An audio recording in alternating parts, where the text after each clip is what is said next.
Making charges for HUID 916 gold ornaments start from just 2.9%. Bobby Jamanur International Jewelers, traditionally trusted for 162 years. തൃത്താലയിലെ UDF സ്ഥാനാർത്ഥിക്ക് സ്വന്തമായ കാറും കൈവശം 25,000 രൂപയുമുണ്ട്. മറ്റ് സ്വത്തുവിവരക്കണക്കുകളും നാമനിർദ്ദേശക പത്രികയിൽ നൽകിയിട്ടുണ്ട്. തൃത്താല നിയോജകമണ്ഡലം UDF സ്ഥാനാർത്ഥി VT ബൽറാമിന്റെ കൈവശമുള്ളത് 25,000 രൂപ.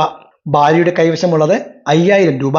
ബാങ്കിലെ നിക്ഷേപമായി VT ബൽറാമിന്റെ സേവിംഗ് അക്കൗണ്ടിൽ 10,16,248 രൂപയുണ്ട്.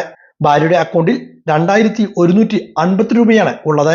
VT ബൽറാമിന്റെ പേരിൽ ഇന്നോവ കാറും 5,60,000 രൂപ വിലമതിക്കുന്ന സ്വർണവും കയ്യിലുണ്ട്. ഭാര്യയുടെ പേരിൽ മാരുതി വാഗണർ കാറും 4,48,000 രൂപ വിലമതിക്കുന്ന സ്വർണവുമുണ്ട്. VT ബൽറാമിന് മൊത്തം 27,76,246 രൂപയുടെ ആസ്തിയാണ് ഉള്ളത്. കഴിഞ്ഞ ദിവസമാണ് VT ബൽറാം നാമനിർദ്ദേശ പത്രിക നൽകിയത്. പത്രികയിലാണ് സ്വത്ത് വിവരങ്ങളുടെ കണക്കുകൾ രേഖപ്പെടുത്തിയിട്ടുള്ളത്.